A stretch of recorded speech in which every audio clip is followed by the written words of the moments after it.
March 7th, 1945. 3:14 a.m. A German sentry on the Ludendorff Bridge at Remagen hears something impossible: the distant rumble of American tank engines cutting through the darkness like a blade. He reaches for his detonator. He presses the trigger. The bridge shudders.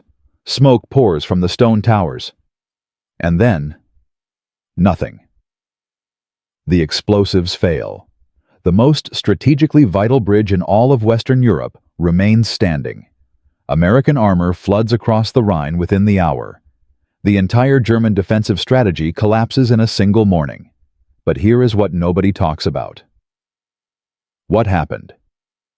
3 weeks later made that bridge look like a footnote.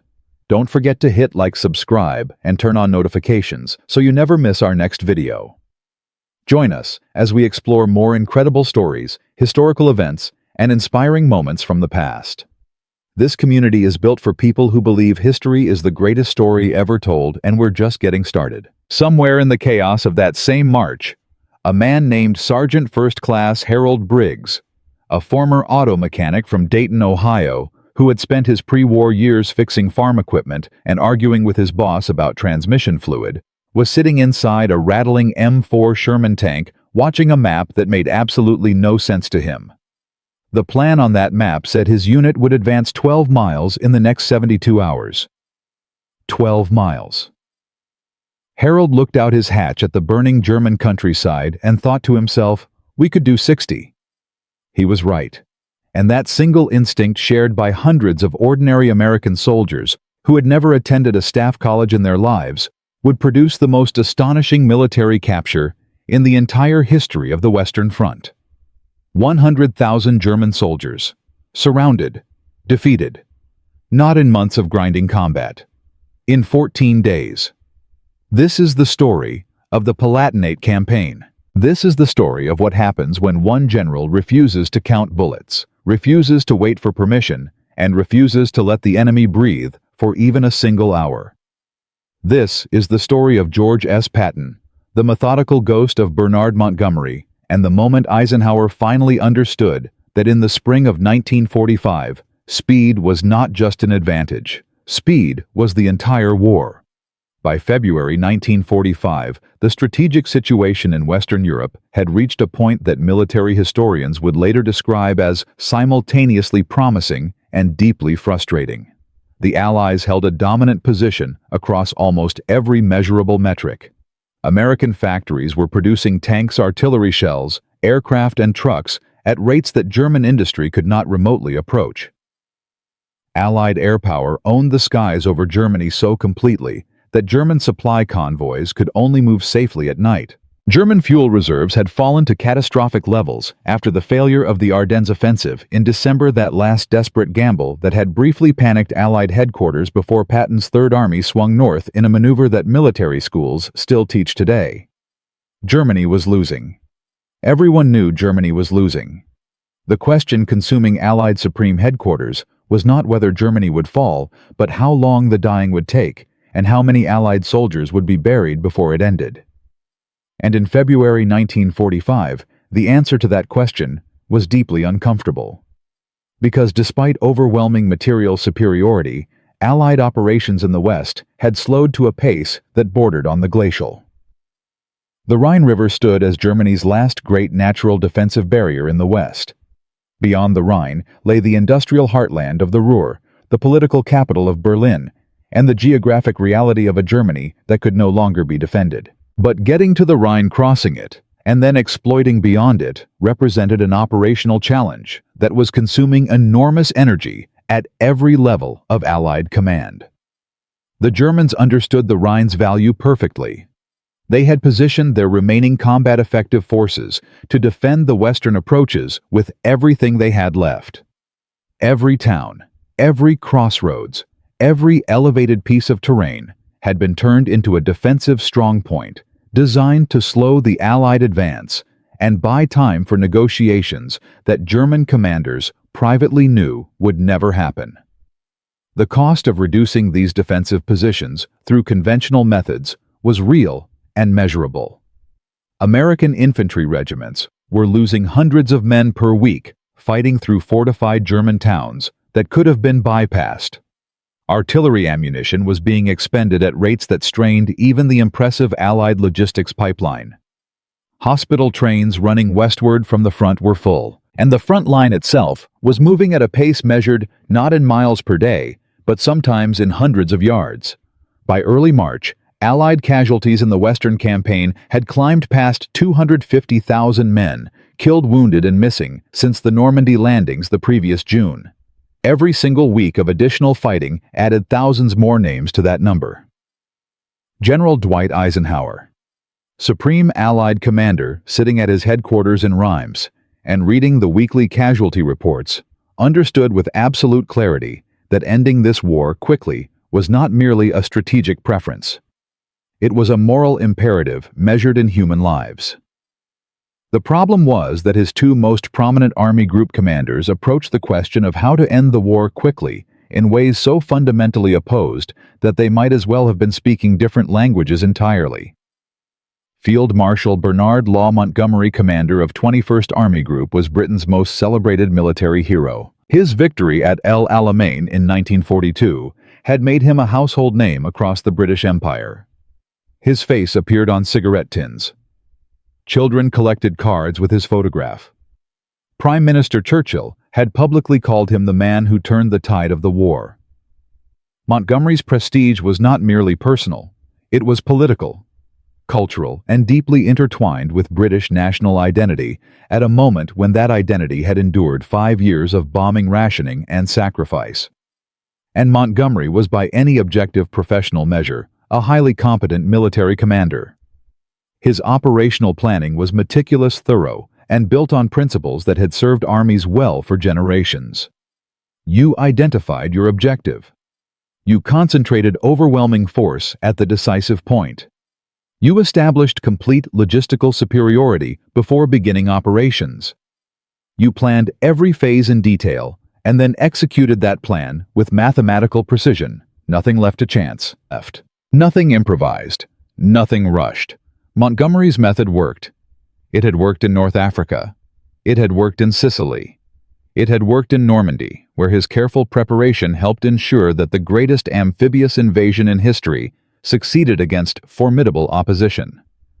But working was not the same as working quickly, and by the spring of 1945, with Germany's military power visibly collapsing, and opportunities for devastating exploitation appearing and disappearing faster than staff officers could write reports about them.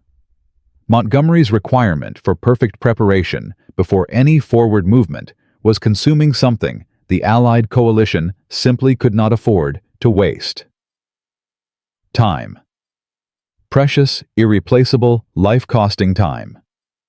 His requests to Eisenhower's headquarters during this period were legendary among Allied staff officers for their specificity and their implications. Before Montgomery would authorize the next phase of any operation, his supply officers would calculate requirements down to individual artillery shells. His logistics planners would present detailed schedules for ammunition accumulation that sometimes stretched weeks into the future. His operational plans, produced by a staff that was genuinely talented and professionally impressive, could run to hundreds of pages of coordinated movement schedules, communications protocols, and contingency arrangements for situations that might never arise. Montgomery was not incompetent. He was not cowardly. He was slow. And slow in the spring of 1945 was becoming indistinguishable from catastrophic. Into this frustrating operational environment enters the second figure in this story, the one who will change everything. General George Smith Patton, Jr., commander of the United States Third Army, was in almost every conceivable way the opposite of his British counterpart. Where Montgomery was careful, Patton was impulsive. Where Montgomery demanded perfection before movement, Patton demanded movement and accepted imperfection as an inevitable companion of speed. Where Montgomery's headquarters produced volumes of detailed operational guidance, Patton's operational philosophy could be summarized in a single aggressive sentence that he repeated to his subordinates so often it became almost a prayer attack. Advance, exploit, and never let the enemy rest or reorganize. Patton's pre-war biography read like something from a different century entirely. He had competed in the modern pentathlon at the 1912 Olympics. He had chased Pancho Villa across northern Mexico with the punitive expedition under Pershing in 1916. He had commanded American tank forces in France in 1918, becoming one of the first American officers to truly understand what armored warfare could accomplish when it was used aggressively instead of as a supplement to slow-moving infantry. He had spent the interwar years studying military history with the obsessive dedication of a scholar reading Caesar and Napoleon and Frederick the Great, not as historical curiosities, but as operational manuals still relevant to the modern battlefield. When America entered World War II, Patton's abilities were obvious, and his flaws were equally obvious. His instinct for offensive action was unmatched in the American Army. His ability to inspire ordinary soldiers, men like Harold Briggs the mechanic from Dayton, to achieve what they thought was impossible, was genuinely extraordinary. Soldiers in Third Army moved faster, fought harder, and advanced further than any comparable formation in the Allied order of battle.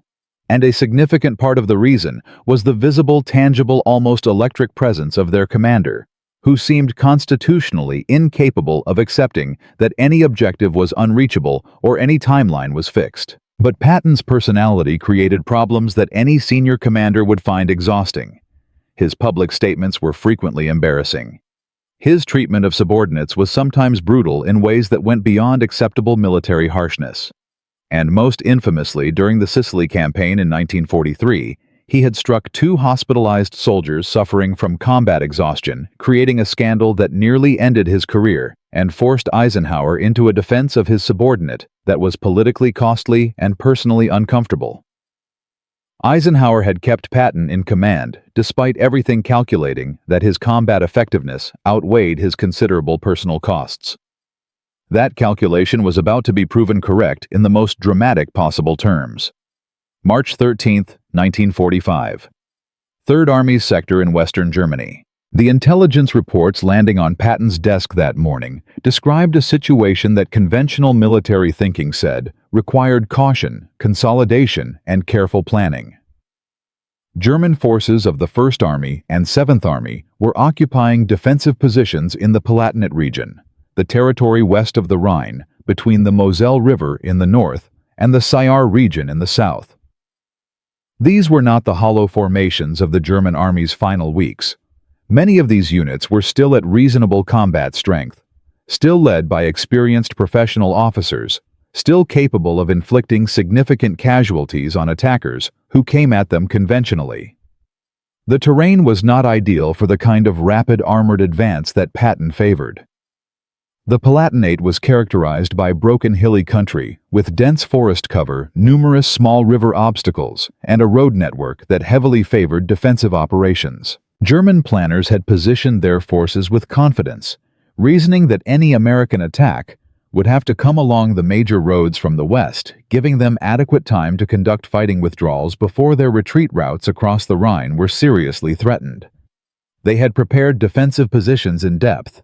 They had established supply routes to their rear.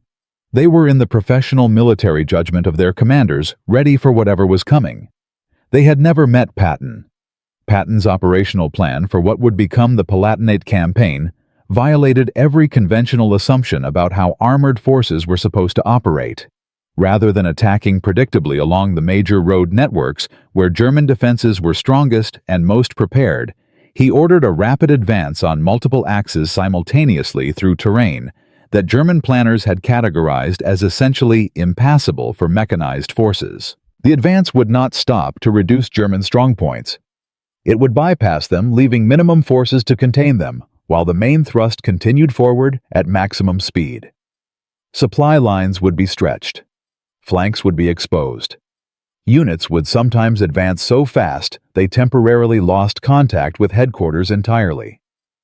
Patton's staff officers, men who had survived 3 years of war with him and understood his methods better than anyone alive, prepared the operational orders with the particular combination of professional skill and personal fatalism that working for George Patton tended to produce. They knew the risks were real. They also knew from long experience that their commander's intuition about what was operationally possible was more reliable than the charts and calculations that other headquarters produced. On the morning of March 13th, 3rd Army moved. Not with the massive preparatory artillery bombardment that typically announced major Allied offensives and gave German commanders hours of warning to prepare their responses. Patton's advance began simply with movement armored columns pushing forward on multiple routes simultaneously before the Germans had fully processed what was happening or where the main threat was actually coming from.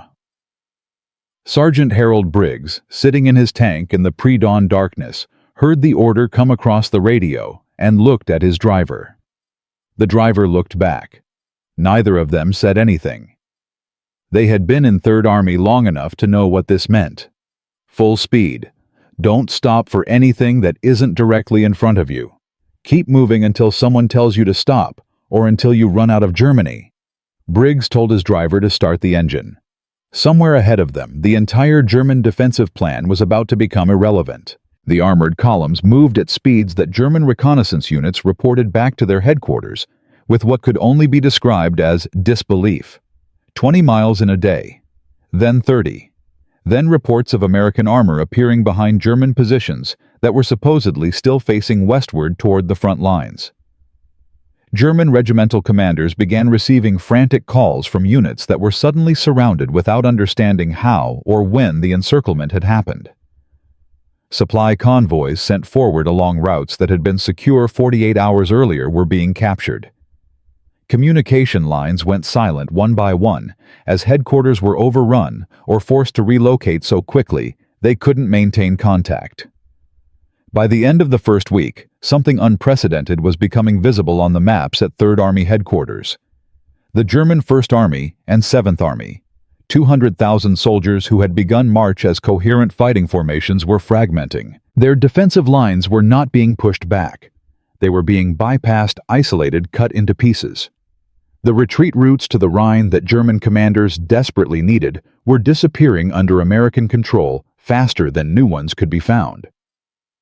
The trap was closing, and the German commanders looking at their own maps that week were beginning to realize with a cold professional clarity that carried no comfort whatsoever that they were not going to be able to get their armies out. In Part 2, we will see exactly what happened when 100,000 German soldiers finally understood they were completely surrounded, and why what they chose to do next shocked even the Americans who captured them. The scale of what comes next will change your understanding of how wars actually end.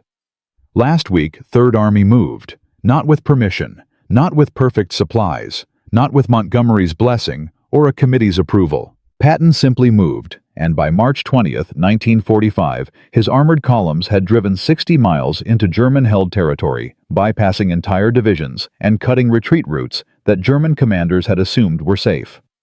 100,000 German soldiers were beginning to realize they were surrounded. The trap was closing faster than anyone at Supreme Headquarters had believed possible. But here is what nobody tells you about that moment. The most dangerous threat to Patton's campaign was not German armor. It was not Luftwaffe strikes. It was not the terrain or the weather or the stretched supply lines that his staff officers worried about in silence every single morning. The most dangerous threat was sitting inside Allied headquarters wearing the same uniform Patton wore, and his name was on every operational memorandum that crossed Eisenhower's desk. By March 21, 1945, Patton's 3rd Army had consumed fuel at a rate that exceeded authorized supply allocations by 40%, 40% above the calculated maximum. His tank columns were running on supply lines so thin that a single German counterattack against his rear areas could have collapsed the entire offensive within 48 hours. According to standard Allied logistics doctrine, 3rd Army should have stopped 3 days earlier to consolidate resupply and wait for the situation to stabilize before pushing further.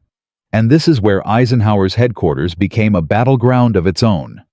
The man who represented everything Patton was fighting against was not a villain by any reasonable definition. Lieutenant General John C. H. Lee, commander of Allied supply operations in Europe, was a deeply religious, meticulously organized, professionally capable officer who had spent 3 years building the logistical infrastructure that was feeding, fueling, and arming every Allied soldier on the Western Front. He believed in doctrine the way Montgomery believed in preparation, as a fundamental truth discovered through hard experience, not a bureaucratic inconvenience, to be ignored by aggressive generals who thought speed solved every problem. Lee's assessment of Third Army's supply situation in the third week of March was precise, professionally documented, and alarming. His staff produced a report that landed on Eisenhower's desk on the morning of March 22nd. The numbers were unambiguous. Third Army's fuel consumption rate was unsustainable.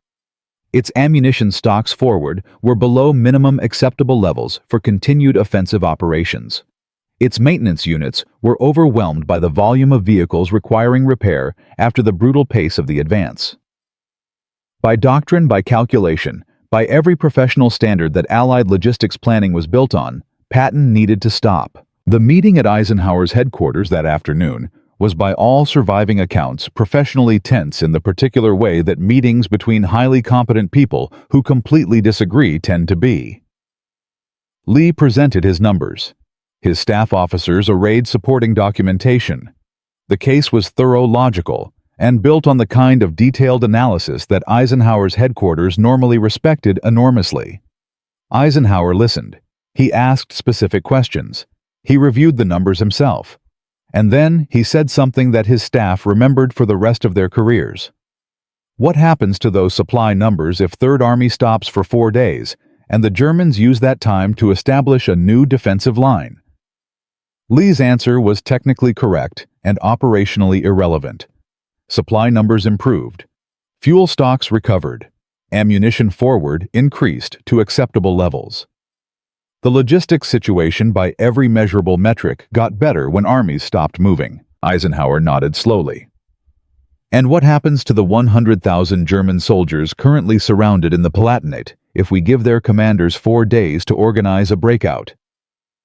The room was quiet for a moment, that several officers described as the longest silence they experienced during the entire war in Europe. The decision Eisenhower made in that room on March 22nd was not reckless. It was not impulsive. It was a calculated judgment made by a commander who had spent 3 years learning to distinguish between risks that doctrine condemned and risks that the actual operational situation demanded. He authorized continued operations.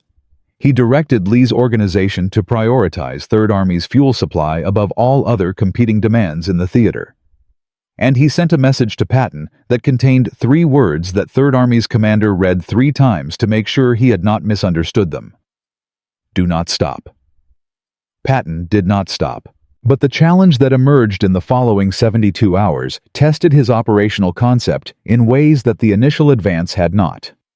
Because capturing 100,000 soldiers is not the same thing as capturing 100,000 soldiers who still have weapons, still have officers, and still have the physical capability to fight their way out if they choose to try. By March 23rd, the German commanders inside the Palatinate pocket had completed their own assessment of the situation. The conclusions they reached were grim, professional, and unavoidable. Major General Richard Schimpf, commanding the remnants of the 3rd Parachute Division, gathered his senior officers in a farmhouse outside Kaiserslautern and laid out the mathematics without sentiment. His division had entered the month at roughly 60% strength after months of continuous combat. It still had weapons-trained soldiers and officers capable of coordinating tactical operations. What it did not have was a realistic path to the Rhine. American forces controlled every major road. American artillery observed every open approach. American air power owned the daylight hours so completely that movement in anything larger than squad strength invited immediate attack. Schimpf's options were 3. He could order a breakout attempt with full divisional strength, accepting that American defensive positions would inflict catastrophic casualties for an uncertain chance of success. He could disperse his forces into small groups and attempt infiltration through American lines over multiple days, accepting that most of those groups would be killed or captured individually. Or he could surrender his division as an intact formation, accepting prisoner of war status and ending the fighting for every man under his command. He chose the third option. Not because he lacked courage, not because his soldiers lacked the will to fight. He chose it because he was a professional military officer who had spent years studying the relationship between acceptable cost and achievable outcome, and the mathematics of the situation offered him no third path that a rational commander could justify. On March 24th, the 6th SS Mountain Division surrendered as a complete, organized military formation. 15,000 soldiers. Their officers maintained formation discipline throughout the surrender process, organizing their men into columns directing the stacking of weapons and cooperating with American military police units that were visibly overwhelmed by the scale of what was happening.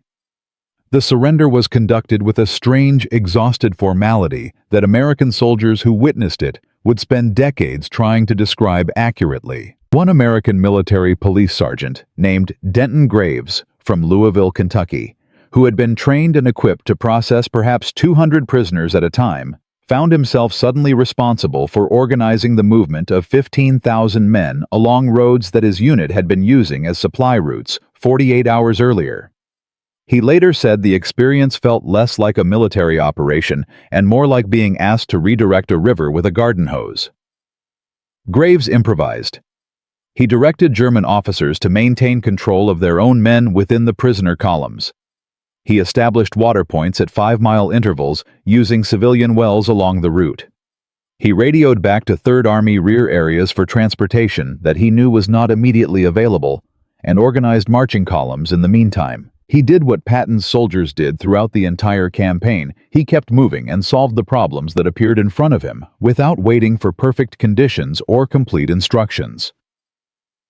The processing challenge that descended on 3rd Army's support units between March 23rd and March 25th was without historical precedent on the Western Front.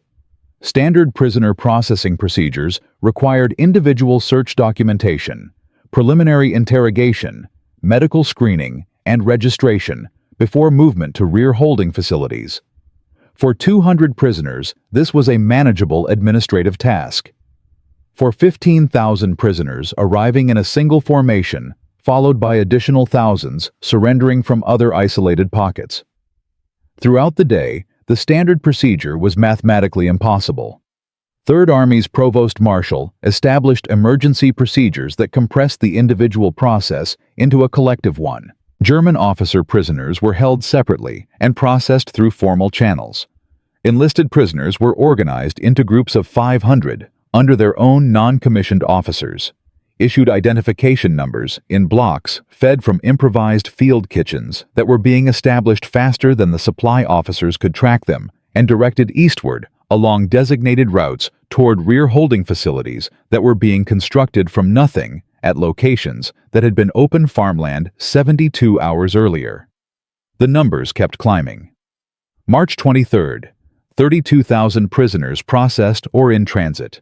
March 24th, 58,000, with the 6th SS Mountain Division surrender adding 15,000 in a single afternoon. March 25th, the running total passed 90,000, with additional pockets still being reduced across the region. The final official count verified by Eisenhower's headquarters through independent confirmation from multiple sources exceeded 100,000.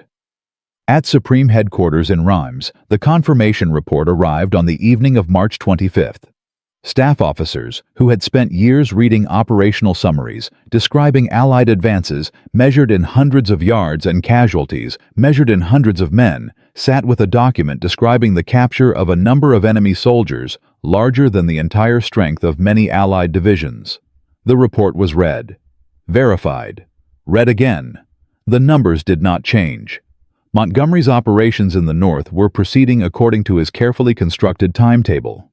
His forces were advancing, taking ground, capturing prisoners in numbers that would have been considered extraordinary in any other context. His operational planning was being executed with the professional precision his staff was famous for. He was doing exactly what he had promised to do, exactly as he had promised to do it. His prisoner total for the same period was 11,000. Eisenhower read both reports on the same evening, sitting at his desk in the growing darkness, and said nothing for a very long time. His aide, who was present, later wrote that the Supreme Commander simply held both documents, one in each hand, for nearly 3 full minutes without speaking. He was not comparing numbers. He was not doing arithmetic. He was understanding something about the nature of the war he was fighting, and about the nature of the commander he had spent 3 years defending against people who wanted him removed. The implications of what Patton had accomplished reached beyond the immediate military situation. Because in Berlin, German High Command was receiving its own reports about what had happened in the Palatinate, and those reports were producing a reaction that would reshape the final weeks of the European war in ways that nobody at Allied headquarters had fully anticipated. German commanders on every front were reading the same numbers their counterparts in Allied headquarters were reading. 100,000 soldiers. 14 days. Not destroyed in combat. Simply surrounded, outmaneuvered, made irrelevant by speed that no defensive plan had been designed to counter. If the Western Front could collapse that completely, that quickly, what did it mean for the Eastern Front, where Soviet forces were already inside German territory? What did it mean for the units currently defending the Rhine crossings further north? What did it mean for every German soldier now calculating the difference between fighting on and surrendering? The answer to those questions was spreading through the German army faster than any Allied broadcast or propaganda leaflet could have carried it. And in Part 3, we will see exactly how that knowledge transformed the final weeks of the war, and why the most dangerous moment of the entire campaign came not when the Germans were fighting, but in the 72 hours after they stopped. 100,000 German soldiers captured in 14 days. Eisenhower holding 2 reports, Patton's 100,000, Montgomery's 11,000 in silence for 3 full minutes. And in the darkness of German High Command headquarters, something was shifting. Not just defeat, something deeper. The psychological foundation of an entire army's will to fight was beginning to crack under the weight of numbers that no propaganda ministry could explain away or reframe as acceptable. But here is what that moment of silence in Eisenhower's office did not capture. While Allied headquarters was processing the scale of the Palatinate victory, German commanders on every remaining front were receiving their own briefings, and those briefings produced a reaction that threatened to transform Patton's brilliant operational success into something far more dangerous than a simple military victory. In the 72 hours following the mass surrenders of March 24th and 25th German High Command issued emergency orders to 43 separate divisions across the Western Front. The orders contained one instruction stated in different language, but identical meaning across every document. Do not allow encirclement. Fight to the last.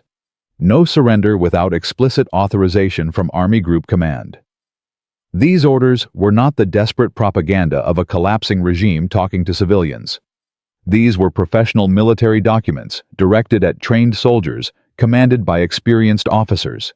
And they represented a fundamental change in German defensive philosophy that had the potential to turn the final weeks of the European war into the bloodiest period since Normandy. The German officers who drafted those orders understood exactly what had happened in the Palatinate.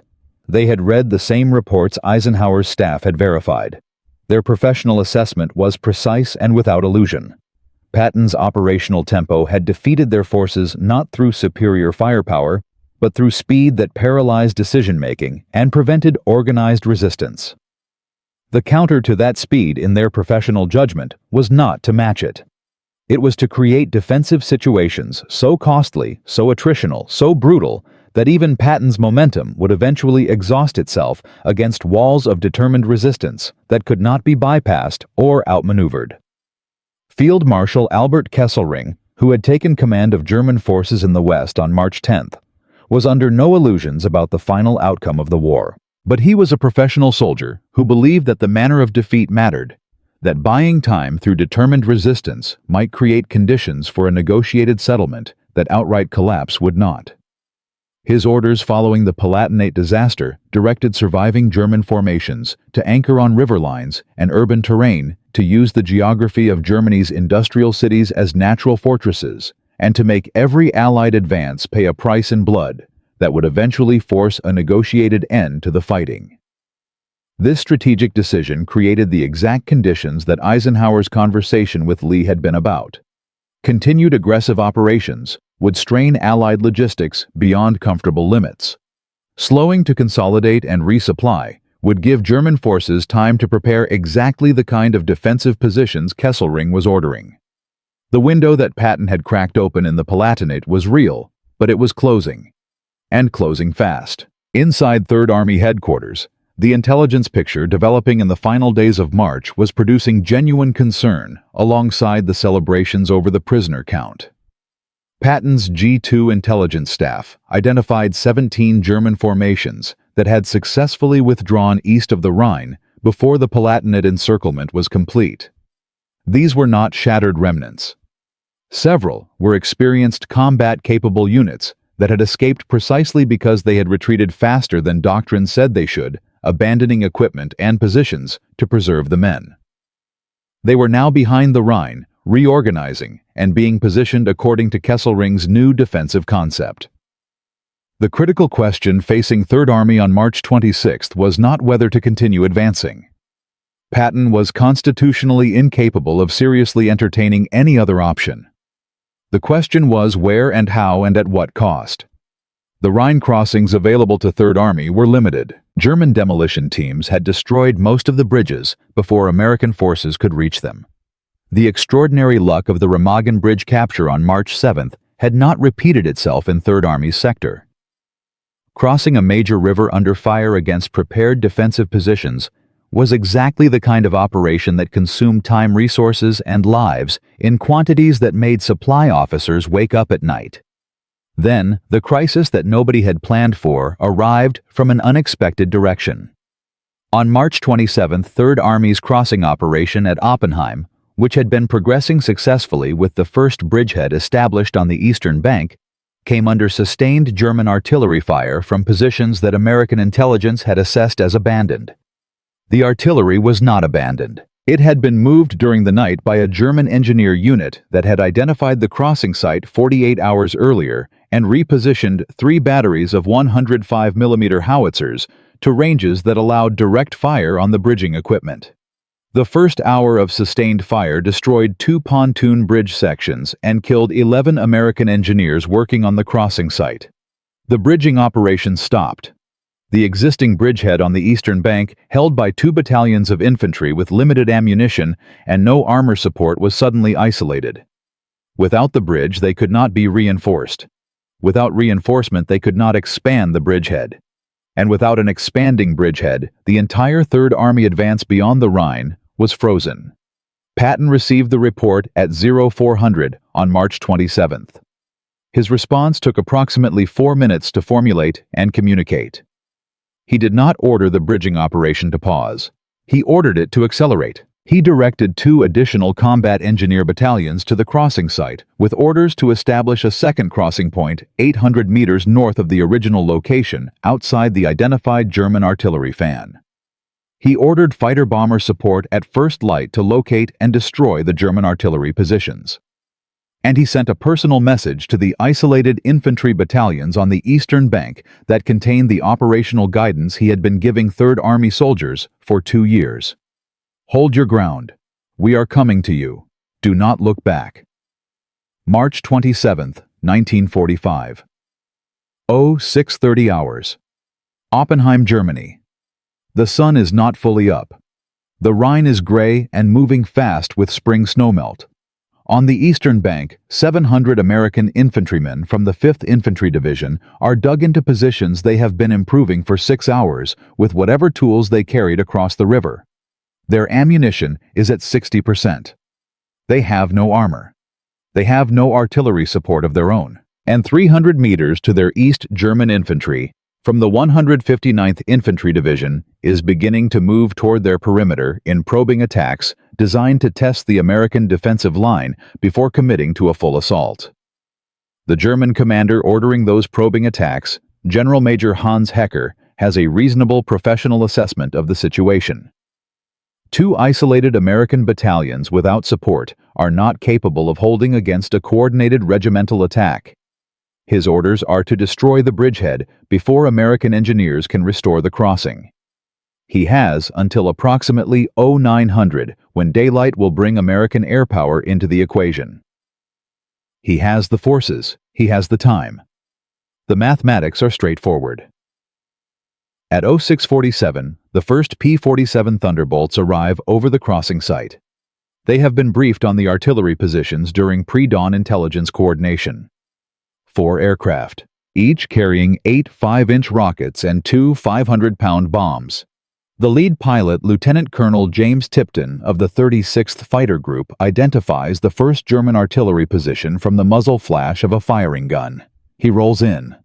The rocket salvo impacts 30 meters from the first gun. Close enough. The crew scatters. Tipton pulls up banks hard left, and the second aircraft in his flight rolls through the gap. Second salvo. Direct hit on the gun position. The gun goes silent. The third aircraft finds the second battery. The fourth finds the third. In 11 minutes of continuous attack, all 3 German artillery batteries are neutralized. The fire on the bridging site stops. The engineer battalions go back to work. Immediately.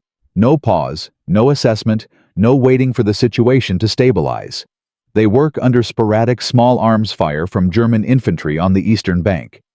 They work with the sounds of the battle in the bridgehead, less than a kilometer away. They work because Patton's orders are to keep working until the bridge is complete, or until every man on the site is physically incapable of continuing. On the eastern bank, the 5th Division Infantry hears the artillery fire stop. They hear the fighter engines overhead. And then they do something that Hecker's professional assessment had not fully accounted for. They attack. Not defensively, not to hold their perimeter.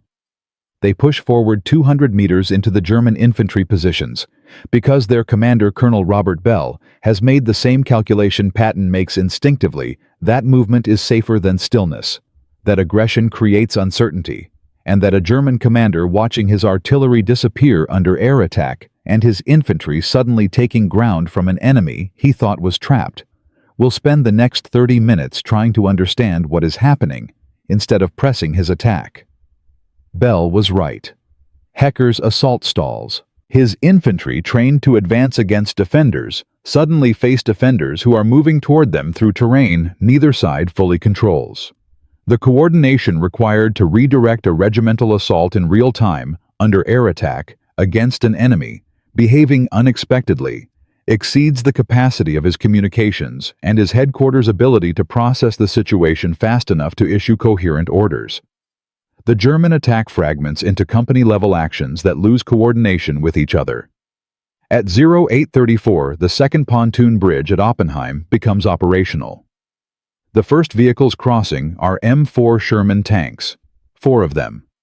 Moving at maximum bridge crossing speed, which is not fast, but which feels like exactly the right speed to every American soldier watching from both banks. The tanks reach the eastern bank and immediately turn south toward the heaviest fighting in Bell's expanded perimeter. The sound of tank engines approaching from behind the German infantry positions produces an effect that Hecker's after-action report, written in a prisoner of war camp 6 weeks later, described with professional honesty. His infantry stopped fighting and began surrendering within 12 minutes of the tank's arrival. The Oppenheim bridgehead battle lasted 4 hours and 17 minutes. American casualties were 63 killed and wounded. German casualties were estimated at over 400, with an additional 900 taken prisoner when resistance collapsed after the tanks crossed. Third Army's advance beyond the Rhine resumed within hours of the bridgehead being secured. The news of Oppenheim moved through the Allied command structure with a speed that itself reflected the operational lesson Patton had been demonstrating for 2 weeks.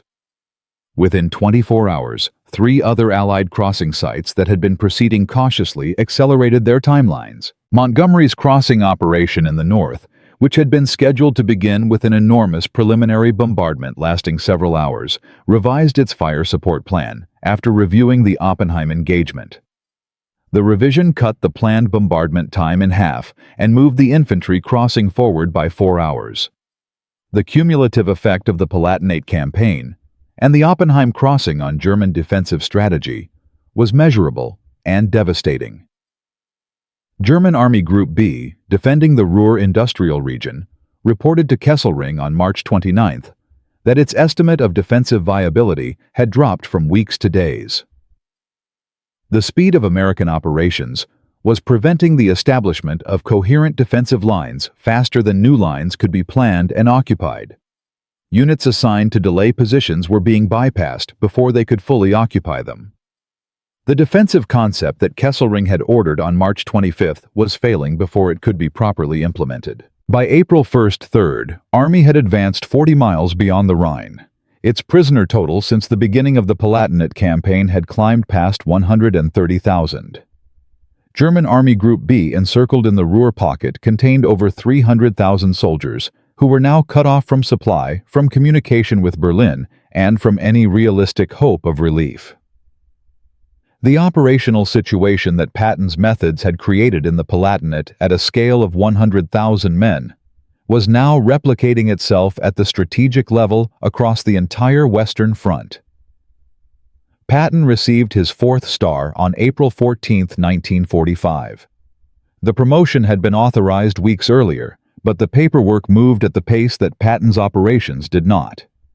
Eisenhower's personal message, accompanying the promotion, contained language that was unusually direct for official military correspondence. It described the Palatinate campaign as the most operationally significant achievement of the Western campaign since the Normandy breakout. It did not mention Montgomery. It did not need to. The German officers captured during these weeks, when questioned by Allied intelligence about what had defeated them, returned repeatedly to the same answer, stated in different language. Speed. Tempo. The impossibility of establishing coherent defenses against an enemy who was always somewhere he was not supposed to be yet. They had trained against one kind of war and found themselves fighting a completely different one. But the man at the center of all of it, the general whose instincts had produced results that reshaped the final chapter of the European War, was about to face something that all his speed and aggression could not outmaneuver. Not a German army, not a supply shortage, not a cautious superior, something that would define his legacy more completely than any battlefield victory ever could. In Part 4, we will find out what happened to George Patton after the guns went silent, and why the story of the general who captured 100,000 soldiers in 2 weeks did not end the way anyone expected. The final chapter of this story is the one that history almost forgot. From a mechanic from Dayton who looked at a map and thought, we could do 60 miles to 100,000 German soldiers surrendering in 14 days. From Eisenhower holding 2 reports in silence to Patton receiving his 4th star in a prisoner of war camp's shadow. From a campaign that doctrine said was impossible to a crossing at Oppenheim that rewrote how armies think about speed. 3 parts. 3 weeks of real time. 1 general who refused to stop moving and changed the final chapter of the most destructive war in human history. But there is one question that nobody asks when they study the Palatinate campaign. What happened to the man who won it? What happened to George Patton when the guns finally went quiet and there were no more German armies left to surround? The answer is not what you expect. And it contains a truth about war, about genius, and about the price of being right when the world is not ready for you. That is more important than any battle this series has described. Germany surrendered unconditionally on May 8, 1945. VE Day. Church bells across Europe. Celebrations in London, Paris, New York. Soldiers who had spent years sleeping in mud and eating cold rations sat down and tried to remember what silence felt like. The war in the West was over. The dying, at least in this theater, had stopped. George Patton did not celebrate. Not in any way that the people around him recognized as celebration. He attended the official ceremonies. He signed the required documents. He appeared in the required photographs, standing in the required places, with the required expression. And then he returned to his headquarters and began reading operational reports about the Pacific Theater, calculating distances and timelines, and the logistics of moving Third Army across an ocean to fight a different enemy on different terrain. He was not celebrating because he was not finished. In Patton's mind, a war was still being fought. The fact that his war was over was a bureaucratic detail, not an operational reality. The military authorities responsible for occupied Germany assigned Patton to govern Bavaria. It was in the judgment of his superiors, a role that matched his stature, while removing him from operational command of forces that no longer had anyone to fight. Patton was 59 years old, in excellent physical health, and constitutionally incapable of administering a peacetime occupation with the patience and political sensitivity the role demanded. The problems began almost immediately.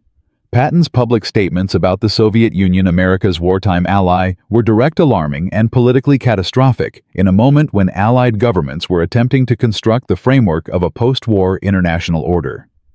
He described the Soviet threat with the same blunt professional assessment he applied to everything accurately in the judgment of many military analysts who came after him, but at a moment when accuracy was considerably less important than diplomacy. Eisenhower, who had defended Patton against critics throughout the entire war, could not defend him against this. On October 2, 1945, Patton was relieved of command of 3rd Army. He received command of 15th Army instead, a headquarters with almost no actual forces assigned to it, tasked with writing the official history of the European campaign. It was, in the professional language of military bureaucracy, a graceful exit. In the personal language of George Patton, it was the end. He told his aide that he felt like a soldier who had been given a desk and told to write about battles instead of fighting them. He was not wrong about what was happening to him. On December 9, 1945, Patton was traveling by staff car near Mannheim, Germany, on his way to a pheasant hunt. The car was involved in a low-speed collision with a military truck at an intersection. The impact was not severe by any measure that would normally produce serious injury. But Patton struck his head against the partition inside the car at an angle that fractured his cervical spine. He was paralyzed from the neck down. He died 12 days later, on December 21, 1945, in a hospital in Heidelberg, Germany. He never returned to American soil. Sergeant Harold Briggs, the mechanic from Dayton who had been in that tank on March 13th, when 3rd Army moved, learned about Patton's death from a newspaper in a hospital in England, where he was recovering from wounds received at a crossing on the Main River in early April. He read the article twice. Then he folded the newspaper carefully and set it on the table beside his bed, and did not speak for the rest of that afternoon. He later said in an interview conducted decades afterward that he could not find words adequate to what he felt. The general who had told them they could do the impossible had turned out to be right about everything except the one thing nobody could command or plan or outmaneuver. The men who had laughed at Patton's methods, who had submitted formal objections to his supply consumption rates, who had written memoranda questioning his operational judgment, mostly continued their careers in the post-war military establishment. Some were promoted. Several wrote memoirs in which Patton appeared as a colorful, if undisciplined subordinate who sometimes got lucky. None of them captured 100,000 soldiers in 2 weeks. But the legacy that Patton built with those 14 days in the Palatinate did not depend on anyone's official recognition or memoir account. It lived in doctrine. In the years following the Second World War, American military thinking about armored operations underwent a fundamental transformation that drew directly from the lessons of the Western campaign's final phase. The air-land battle doctrine developed through the 1970s and formally adopted in 1982 enshrined operational tempo as a primary military principle, with language that could have been extracted directly from Patton's operational orders. Speed, depth, simultaneous pressure across the entire front. Never allow the enemy to establish coherent defense. The doctrine was written for a potential war against Soviet forces in Europe, but its intellectual ancestry ran directly back to the Palatinate in March 1945. When coalition forces executed the ground campaign against Iraq in February 1991, military analysts watching the operational maps noted something familiar. Armored columns advancing at speeds that exceeded Iraqi defensive planning assumptions. Forces appearing behind positions that had been assessed as secure. An enemy unable to establish coherent defensive lines Because American forces were moving faster than Iraqi commanders could process reports and issue orders. The ground war lasted 100 hours. Iraq's army, the fourth largest in the world at the time, ceased to exist as a coherent fighting force in 4 days. General Norman Schwarzkopf, commanding coalition forces, credited Patton's operational philosophy explicitly in post-war interviews. The left hook, the famous flanking maneuver that encircled Iraqi forces in Kuwait, was a direct descendant of the operational thinking that had surrounded 100,000 Germans in the Palatinate 46 years earlier. The technology had changed entirely. The principle had not moved an inch. The Israeli Defense Forces studied the Palatinate campaign in their staff colleges and applied its lessons in 1967 when their armored forces advanced through the Sinai Peninsula at speeds that produced Egyptian paralysis, almost identical to what German commanders had described in 1945. Speed as a weapon, tempo as a force multiplier. The idea that Patton had demonstrated in 14 days continued producing results across decades and continents in conflicts fought with entirely different equipment by entirely different armies. Military historians estimate conservatively that the Palatinate campaign shortened the European war by 4 to 6 weeks. In a conflict where Allied forces were sustaining approximately 15,000 casualties per week in the Western theater alone, 4 to 6 weeks represents between 60,000 and 90,000 lives that were not lost because Patton moved when Montgomery was counting bullets. This number does not appear on any monument. It cannot because you cannot build a memorial to casualties that did not happen. But it is real, and it is Patton's most significant military achievement, larger than any battle he won, and more important than any prisoner count his staff ever verified. The lesson at the center of this story is not really about military doctrine or operational tempo or the relative merits of Patton's approach versus Montgomery's. Those debates belong to staff colleges. The lesson that matters is simpler and applies far beyond any battlefield. Every institution, military or civilian, tends toward the approach that has worked before, the approach that is documented, understood, and defensible to superiors who need to approve it. Montgomery's method was not wrong in any absolute sense. It had worked. It was professional. It was supportable with evidence and historical precedent. Its only failure was that it was not adequate to the specific moment it encountered in March 1945, when the opportunity to end a war quickly required a different kind of thinking than the institution was comfortable authorizing. Patton was not smarter than Montgomery. He was not a better human being or a more admirable person. He was a man who had developed through decades of study and an unusual temperament, an intuition for the specific kind of situation where conventional thinking produces conventional results and only unconventional speed produces extraordinary ones. He was right about that intuition. The cost of his rightness was a career that ended in administrative exile before the year was out, and a death on a German road that nobody planned and everybody mourned. This pattern appears throughout military and technological history, with a regularity that should be uncomfortable for anyone who manages institutions or makes decisions about which ideas deserve support. The tank itself was considered ridiculous by conventional military thinkers. Before the First World War, demonstrated what it could do. Radar was funded grudgingly and almost abandoned before the Battle of Britain proved its value. The atomic bomb was a scientific project that most military planners considered irrelevant to the actual conduct of the war until August 6, 1945. In each case, the unconventional idea came from someone willing to be wrong publicly in service of being right ultimately. Now here is the detail that almost no account of this story includes. The detail that was sitting in classified documents for decades before historians assembled the complete picture.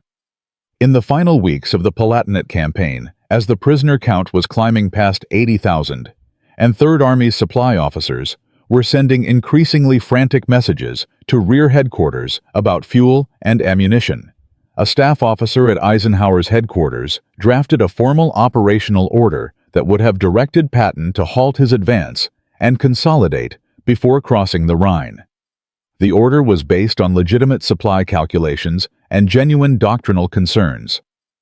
It was professionally written and logistically defensible. It sat on a senior staff officer's desk, awaiting signature for 11 hours on March 22, 1945. It was never signed. The officer who was supposed to sign it read Eisenhower's conversation report from the morning, the one where Eisenhower asked what happened to the 100,000 surrounded Germans if Patton stopped for 4 days and set the draft order aside. He never formally rejected it. He simply stopped pursuing its signature. The order does not appear in official records because it was never formally issued. It exists only in the personal papers of the staff officer who drafted it, donated to the National Archives after his death, where a historian discovered it in 1987. Had that order been signed and transmitted, Third Army would have stopped. The bridgehead situations would have stabilized.